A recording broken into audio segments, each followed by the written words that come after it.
오늘은 공감온도 36.5도씨 이 시리즈의 두 번째 시간 36.5도씨를 함께 나누다라는 제목으로 하나님의 귀한 말씀을 나누려 합니다. 지난 시간에는 나를 위한 36.5도씨에 대해서 우리가 함께 살펴보았습니다. 정원동물이든 변온동물이든 환경에 적응하며 살아가듯 우리의 하나님의 귀한 백성들도 이 험난한 세상 속에서 세상을 본받을 것이 아니라 하나님 나라에 적응하며 살아가야 할 것을 말씀을 통해 나누었습니다. 세상은 끊임없이 우리를 정죄하려 하지만 우리는 오직 예수 그리스도의 보혈의 피로 영적인 체온을 뜨겁게 유지하며 살아가야 합니다. 죄와 사망의 법이 우리를 필연적으로 어둡고 차가운 사망의 길로 자꾸만 끌고 가려 한다면 예수 안에서 생명을 누리게 하는 이 생명의 성령의 법은 마치 고층 빌딩을 한 번에 오르는 엘리베이터처럼 우리의 연약한 의지나 노력과는 상관없이 그리스도 예수 안에 있는 자를 강력한 생명의 힘으로 해방시키고 단숨에 영적인 고충까지 끌어올려줍니다. 이 생명의 성령의 법이야말로 우리 영혼을 따뜻한 36.5도씨로 끌어올리는 하나님의 무조건적인 사랑이 담긴 강력한 법입니다. 죄의종으로 살 때는 아무런 자유함도 없이 이 알량한 자존심 하나 붙들고 평생을 허덕였지만 예수 그리스도 안에 머물면 우리는 진정한 자유와 해방을 누리는 것입니다. 얼음장같이 차가운 냉기로 가득 찼던 우리 마음의 방안이 그리스도의 온기로 가득 채워지는 놀라운 경험을 우리는 생명의 성령의 법으로 말미암아 누릴 수 있는 것이죠. 지금 여러분의 영적 체온계는 이 몇 도를 가리키고 있습니까? 죄와 사망의 법에서 해방된 이 기쁨과 평안함을 매 순간순간 누리고 계십니까? 오늘은 예수 그리스도로 따뜻하게 채워진 이 영적인 온기를 어떻게 다른 사람과 건강하게 나눌 수 있을지 함께 말씀을 통해 나누어 보려고 합니다. 여러분 가운데 혹시 공감 피로라는 말을 들어보시거나 이 단어의 뜻을 아시는 분이 계실까요? 다른 사람의 고통과 또 그 감정에 지속적으로 깊이 공감하고 그들을 돕는 과정에서 발생하는 심각한 정서적, 신체적, 심리적 소진 상태를 바로 이 공감 피로라고 표현을 합니다. 의료인이나 상담사처럼 매일같이 타인의 아픔과 직접적으로 마주하는 직업군에서 흔히 나타나고 놀랍게도 공감 능력이 뛰어난 사람일수록 이 공감 피로를 더 빨리 더 깊이 겪을 수 있다고 합니다. 신문 기사에 나온 내용을 제가 잠깐 좀 나누려고 합니다.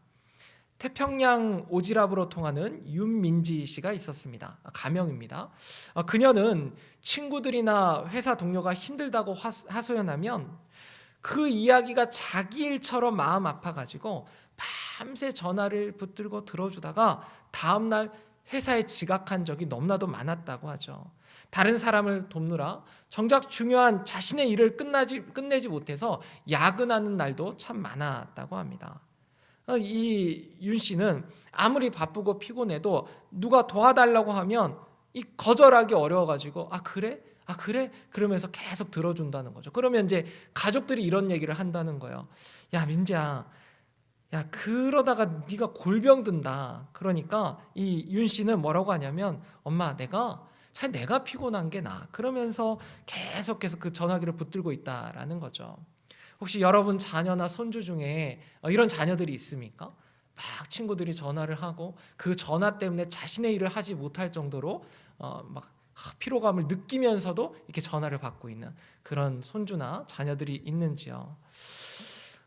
늘 다른 성도들을 사랑으로 돌보고 섬기는 일에 앞장서 오신 우리 성도님들의 마음속에도 혹시 모를 영적 이 피로나 영적 소진이 찾아와가지고 집에 들어가면 혹시 이런 모습이 돼 있는지는 아는지 궁금하더라고요.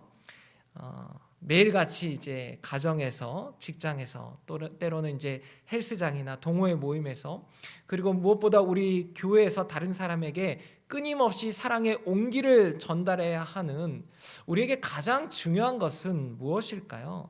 바로 공감 온도 36.5도씨를 잃지 않는 것입니다.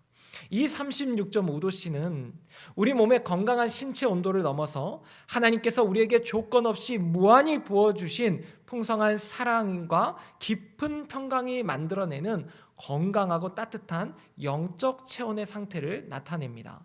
오늘 우리는 이 귀하고 소중한 이 36.5도씨의 공감 온도, 그리고 이 영적 체온을 나라는 아주 좁은 울타리를 넘어서 우리가 함께 속한 이 공동체 안에서 어떻게 건강하게 나눌 수 있을지, 그리고 이 따뜻한 사랑의 나눔을 가로막고 있는 것이 무엇인지를 말씀을 통해 깊이 나누어 보려고 합니다. 자, 우리가 너무나도 잘 알고 있는 이 누가복음의 탕자 비유. 보통 이 감동적인 이야기는 집을 떠나 모든 것을 잃어버렸던 둘째 아들, 즉 잃어버린 죄인의 이 회개와 놀라운 구원에 초점이 맞춰져 해석되어 왔습니다. 그렇죠. 그렇게 해석하는 것이 맞습니다. 그런데 이 본문 안에는 우리 마음을 불편하게 만드는 숨겨진 또 하나의 주인공이 있다라는 것이죠. 바로 맏아들입니다. 맏아들은 동생과는 달리 이 밭에서 땀 흘려 열심히 일하다가 집으로 돌아온 것 같습니다. 그는 평생 한 번도 아버지의 명령을 어긴 적이 없었습니다. 집을 떠나지도 않고 묵묵히 자신의 자리를 충실히 지켜온 충직한 아들이었죠. 그런데 바로 그 맏아들이 이 동생이 돌아와가지고 막 잔치가 벌어지는데 이렇게 행동을 하죠. 누가복음 15장 28절에 보시면 노하여 들어가고자 하지 아니하거늘 잔치에 참여하기를 단호히 거부하고 문 밖에 차갑게 서 있는 맏아들의 이 행동은 과연 무엇을 의미하는 걸까요? 아버지의 유산을 미리 받아서 허랑방탕하게 다 탕진하고 결국 거린이 되어서 쥐엄 열매조차 먹지 못하고 집으로 돌아온 동생을 보며 형은 대체 어떤 기분이었을까요? 이 동생 참 비참한 인생을 살았습니다. 왜냐하면 유대인들이라면 가지 않았을 돼지를 키우는 이방인 집에 가서 하인처럼 있었는데 그 돼지가 먹는 쥐엄 열매조차 얻어먹지 못했습니다. 그런 비참한 상황 속에서 어떻게든 버텨보려 했지만 버티지 못하고 돌아왔는데, 그래서 이제 아버지가 그 잃어버린 동생이 돌아오니까 기뻐가지고 잔치를 벌였는데 이 맏아들의 마음에는 사랑의 온기가 없었습니다. 이 맏아들 겉으로 보기에는 아버지께 한없이 충실하고 또 순종하는 모범적인 아들의 모습을 가졌지만 이 맏아들의 속마음에는 꼼꼼하게 기록된 차가운 회개장부가 하나 있었습니다. 그는 아버지의 조건 없는 사랑과 무한한 은혜를 자신이 아버지께 행한 그 순종과 봉사의 대가로 철저히 계산하고 또 계산하고 있었던 것이죠. 잔치가 열리는 집안에서 나와 자신을 직접 달래는 아버지께 맏아들은 서운함을 폭발시키며 소리칩니다. 내가 여러 해 아버지를 섬겨 명을 어김이 없거늘 내게는 염소 새끼라도 주어 나와 내 벗으로 즐기게 하신 일이 없더니 제가 빨간색으로 칠해봤습니다. 굉장히 화가 난 것 같아서, 아니 자신이 아버지를 위해서 열심히 일하고 얼마나 희생했는지 생각해 보니까 도저히 견딜 수가 없는 거죠. 최소한 이 염소 새끼 한 마리 정도는 좀 받아야 되는데 그렇게 못했다라는 겁니다. 제가 한번 생각을 해봤거든요. 나는 이렇게 피땀 흘려 열심히 봉사하고 섬겼는데 왜 나에게는 아무런 보상도 없는 거지? 왜 나만 늘 힘든 일을 다들 시키는 거지? 왜 나만 또 봉사의 자리에 있는 거지? 이런 계산적이고 서운한 생각들이 꼬리에 꼬리를 물고 마음속을 잠식하기 시작하면 신앙의 뜨거운 열정은 점점 식어버리고 마음의 소중한 온기를 점점 잃어버리게 됩니다. 맏아들은 이 집으로 돌아온 둘째 동생에게 가장 좋은 옷과 가락지를 끼워주며 환대하는 그 아버지의 모습을 보면서 엄청난 불편감과 함께 깊은 소외감을 느꼈습니다. 심지어 동생을 가리켜 이렇게 말하거든요. 누가복음 15장 30절입니다. 아버지의 살림을 창녀들과 함께 삼켜버린 이 아들, 이 선을 그은 겁니다. 내 동생이 아닌 거예요. 아버지 아들인데 진짜 아버지 살림을 창녀들과 함께 삼켜버린 이 아들이 돌아왔습니다. 차갑게 불렀죠. 동생과 거리를 둔 겁니다. 마치 냉정한 범죄자를 심판하는 그 재판관의 모습으로 형은 동생과의 관계를 단번에 끊어버릴 것처럼, 이미 끊어버린 것처럼 이렇게 말을 합니다.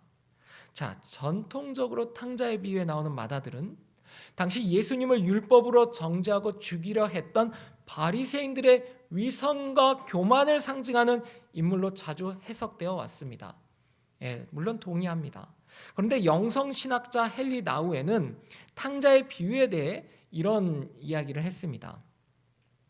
탕자의 비유의 진정한 비극은 작은 아들이 집을 나간 것이 아니라 큰 아들이 집안에 있었음에도 불구하고 길을 잃었다는 것이다. 마다들은 우리가 볼 때 분명히 아버지의 집안에 묵묵히 머물러 있었고 아버지의 재산을 성실하게 관리하고 있었지만 정작 가장 귀하고 본질적인 아버지의 마음과 사랑을 상속받지 못한 것이죠. 그는 공감 피로를 넘어서 아예 공감 능력 자체가 극도로 떨어진 사랑의 저체온증에 빠져가지고 자신과 가족에게 불친절하고 매정한 사람이 되어버린 겁니다. 이 아버지의 울타리 안에서 봉사와 헌신이라는 귀한 가치들을 가지고 수고했지만 정작 그 마음 안에는 진정한 기쁨과 평안과 자유함이 없었습니다. 이렇게 영적 피로를 넘어서 영적 저체온증에 걸려버린 그 마다들을 향해서 사랑의 아버지는 직접 바깥으로 나가서 그를 영접해 주십니다. 그냥 안에서 저 녀석도 왜 저래? 이런 것도 아니고 들어와 이것도 아니고 누가복음 15장 28절을 보니까요. 그가 노하여 들어가고자 하지 아니하거늘 아버지가 나와서 권한대 라고 기록되어 있습니다. 우리 하늘 아버지는 늘 이러시죠. 우리가 때로는 하나님께 좀 서운해서 입이 대빨이나 삐쭉 나와 있으면 그 삐쭉 나온 입을 하나님은 쭉 잡아당겼다 뺐다 반복하시며 놀리시거나 꾸짖지 않으시고 오히려 다정하게 달래주십니다. 집 나간 둘째가 돌아왔을 때도 이런 표현 좀 죄송합니다. 제가 예전에 격투기를 조금 배웠는데 달려가서 집 나간 아들의 목을 꺾어버린 것이 아니라 이 목을 끌어안고 뜨겁게 입을 맞춘 아버지는 지금 또 이 입이 대빨이나 나와 있는 이 마다들을 어떻게 달래주십니까? 누가복음 15장 31절입니다. 너는 항상 나와 함께 있으니 내 것이 다 내 것이로되. 며칠 전 용인 지역의 기온이 툭 떨어져가지고 용베리아라고 사람들이 시베리아와 용인의 합성어죠. 용베리아라고 불렀는데 지금 이 마다들의 마음이 영하 40도 이하로 내려간 시베리아 벌판보다 더 차갑습니다. 그런데 아버지의 단 한마디 말 안에서 시베리아 벌판같이 꽁꽁 얼어붙은 아들의 마음을 녹일 36.5도씨의 이 변하지 않는 사랑의 온기가 아주 뜨겁게 이렇게 배어 있는 것을 우리는 찾아볼 수 있습니다. 여러분, 마다들의 서운하고 이 꽁꽁 닫힌 마음문이 아버지의 논리적인 말이나 따끔한 질책으로 과연 열렸겠습니까? 아버지는 마다들의 머리채를 뜯어 당기거나 종아리를 회초리로 때리지 않고 그저 따뜻한 말 한마디, 조건 없는 사랑의 고백을 해주셨을 뿐입니다. 원래 마다들은 내가 염소 새끼라도 받았어야 하는 것 아니냐며 물질적인 불평을 쏟아냈지만 마다들에게 진정으로 부족했던 것은 염소 새끼 같은 그런 물질적인 보상이나 재산이 아니라 바로 아버지의 조건 없는 무한한 사랑이었습니다. 마다들의 깊은 서운함은 과연 어디에서부터 시작되었을까요? 내가 이만큼 봉사하고 헌신했으니 나도 이만큼 받아야 하는 것이 아닌가라는 지극히 인간적이고 계산적인 생각에서 출발했습니다. 이러한 보상 심리나 교환의 논리로 신앙생활을 하게 되면 이 뭔가를 나누면 나눌수록 영적인 피로가 끊임없이 쌓이고 봉사를 하면 할수록 결국에는 지치고 쓰러지게 됩니다. 하지만 아버지의 조건 없는 사랑, 한결같이 유지되는 그 놀라운 사랑을 가지고 나눔을 실천하고 봉사하면 우리 안에 깊이 박혀있던 서운함이 점점 옅어지고 마침내는 희미하게 사라져 가는 것이죠. 계산하지 않기 때문에 당연히 서운한 마음도 들지 않는 것입니다. 제가 오늘 본문과 관련해서 어떤 예화가 좋을까 좀 많이 찾아봤는데요. 그 중에 하나를 좀 소개해 드립니다. 한 소년이 교회 봉사를 할 때마다 집에 이제 봉사의 달력을 만들고 거기에 스티커를 한 장씩 붙였다고 합니다. 그러던 어느 날 자신과 똑같이 봉사했던 다른 친구가 교회에서 칭찬과 함께 작은 선물을 받는 것을 보고는 소년은 곧바로 집에 달려와서 자신의 스티커 달력을 북북 찢어 버렸다고 합니다. 아니, 나는 저 친구보다 스티커가 3배나 많이 붙여져 있는데 왜 나는 아무도 알아주지 않고 아무런 보상도 해주지 않지? 아무도. 그런데 그때 아버지가 이렇게 개구쟁이라고 써 있죠. 저 개구쟁이가 막 찢었는데 아버지가 막 꾸짖는 것이 아니라 그 아버지가 저 개구쟁이를 이렇게 안아주면서 이런 이야기를 했다고 합니다. 아들아, 사랑하는 아들, 네가 봉사를 교회에서 할 때마다 하나님은 네 마음속에 기쁨과 성장이라는 가장 큰 선물을 이미 주셨단다. 그런데 너는 그 선물 대신에 그 봉사의 증명서인 스티커의 개수만 세고 있었던 건 아니니? 이렇게 이야기를 했다는 거죠. 제가 아들이라면 스티커를 더 찢어 왜냐면 너무 어린 나이라서 좀 이해가 안 될 수도 있거든요. 이럴 때는 어떻게 해야 됩니까? 그냥 초코 케이크라도 하나 사주면서 일단 먹어라 이렇게 달래야 되는데 예화를 잘못 찾은 것 같습니다. 네, 제가 가장 좋은 예화를 한번 찾아보려고 했는데 저는 그런데 이제 이런 신앙을요, 좀 서운함을 갖는 신앙을 스티커 신앙 혹은 장부 신앙이라고 부르고 싶습니다. 마치 장부에 마음속에 장부에 꼼꼼히 뭔가를 기록하는 것처럼 이 헌신의 내용과 연수를 적어둔 사람은 하나님을 그저 주인으로만 모시기 때문에 종의 지위를 벗어나지 못하는 것입니다. 그러면 이 종의 지위라는 것이 무엇입니까? 주인이 보상해주면 기쁘지만 보상해주지 않으면 기쁘지 않은 것입니다. 종의 지위란 늘 그런 것이죠. 그러나 이 계산적인 장부를 과감히 찢어버리면 하나님 아버지께 더 이상 보상이나 대가를 요구하지 않고 아버지가 가진 모든 것을 기쁨으로 누리면서 이제 아들의 지위를 누리게 되는 것입니다. 누가복음 15장 32절입니다. 이 내 동생은 죽었다가 살아났으며 내가 잃었다가 얻었기로 우리가 즐거워하고 기뻐하는 것이 마땅하다 하니라. 여러분, 이 내 동생은 죽었다가 살아났으며 내가 잃었다가 얻었기로, 이 아버지의 말씀을 한번 자세히 보시면요, 내 동생은 죽었다가 살아났다. 그런데 동생은 죽었다가 살아난 적이 없거든요. 이 동생은 육신적으로 죽은 적이 없습니다. 그러나 아버지가 주신 귀한 유산을 가지고 챙겨서 집 밖으로 나간 바로 그날이 아버지에게는 사랑하는 동생이 영적으로 완전히 죽어버린 날이었습니다. 그런데 그 아들이 타국에서 가진 재산을 모두 탕진하고 아주 비참한 생활을 하다가 고통받다가 다시 아버지의 집으로 돌아온 바로 그날이 아버지에게는 마치 죽었으나 그러나 죽었던 것 같은 그 아들이 다시 새로운 생명을 얻고 기적처럼 다시 태어난 날인 것이죠. 그래서 아버지는 이 엄청난 기쁨과 감격을 맏아들과도 함께 누리기를 간절히 원했지만 마음 깊숙한 곳에 차가운 회개장부를 가진 맏아들은 아버지의 순수한 즐거움을 함께 누릴 수가 없었습니다. 이 장부를 완전히 찢어버려야만 아버지의 넘치는 기쁨과 즐거움에 온전히 동참할 수 있는 것이죠.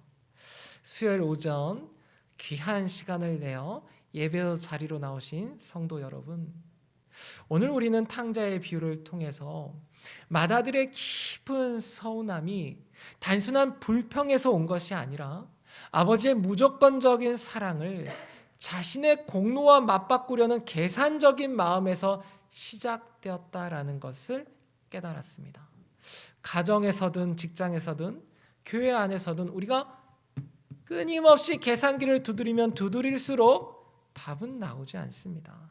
오히려 기쁨은 점점 사라지고 늘 나는 보상받지 못했다라는 서운함과 억울함에 영적 체온이 급격히 떨어지기 시작합니다. 그럴 때 공감 피로와 같이 영적 피로감이 스멀스멀 쌓이고 얼굴에는 불평과 불만으로 가득 찬 그런 주름들이 깊이 파이기 시작하죠. 벌써 12월입니다. 우리 교회가 블루 크리스마스 이 캠페인을 통해서 정말 소외되고 어려운 이웃들에게 전하기 위한 물품을 이렇게 준비를 하고 있는데, 저는 이런 행위가 바로 우리 안에 있는 맏아들의 서운함을 과감히 내려놓는 것에서 시작된다고 생각합니다. 어디 블루 캠페인에 동참하는 것만 그렇겠습니까? 우리가 다른 사람에게 정말로 귀한 선물을 주고 또 다른 사람을 위해서 헌신하고 봉사하는 그 마음 가운데는 혹시라도 우리 안에 맏아들의 서운함이 있진 않은지, 그것이 점점 만들어지고 있진 않은지 우리 한번 우리 자신을 계속해서 돌아보아야 할 것입니다. 내 마음 깊숙한 곳에 숨겨놓은 회개 장부가 작은 수첩처럼 있다고 한들 그걸 다 찢어버리면 됩니다. 다 찢어버리고 조건 없이 기뻐하시는 아버지의 사랑에 온전히 동참하면 되는 것입니다. 제가 이렇게 천천히 갑자기 얘기하는 이유는 오늘도 양 조절에 실패해서 죄송합니다. 제가 원래 시간을 정확하게 지키는 사람인데 조금 두 주, 다음 주는 정말 잘 맞춰보겠습니다. 네, 오늘 말씀을 정리합니다. 맏아들의 깊은 서운함과 계산적인 마음이 우리 안에 있지 않은지 좀 점검해봤으면 좋겠습니다. 그리고 잃어버렸던 동생이 돌아온 것을 그 누구보다도 기뻐하시는 아버지의 충만한 기쁨에 매일 동참했으면 좋겠습니다. 저 그림을 보시면 저 잔을 이렇게 탁 드는 사람이 누구일까요? 맏아들 아닐까요? 아버지가 딱 둘째를 안고 있을 때 이제 정말 저 그림이 정말 너무나도 따뜻한 그림인 것 같습니다. 야, 잘 왔다 아들아. 아버지 제가 먼저 저게 술인가요? 저러면 안 되는데. 뭐 저 당시에는 포도주 음료로도 마셨으니까 그러면서 아주 기쁨의 잔치가 되었습니다. 여러분 정말 강요된 의무감이나 억지로 하는 봉사가 아닌 진정한 사랑으로 봉사하시고 아버지의 기쁨에 즐겁게 참여하시는 저와 여러분 되시길 바랍니다. 공감온도 36.5도씨 이 온도를 기억하시고 따뜻한 공감온도 36.5도씨의 체온을 세상에 가장 낮고 소외된 곳까지 뜨겁게 나누는 우리 모두가 되시기를 주님의 이름으로 간절히 축복합니다.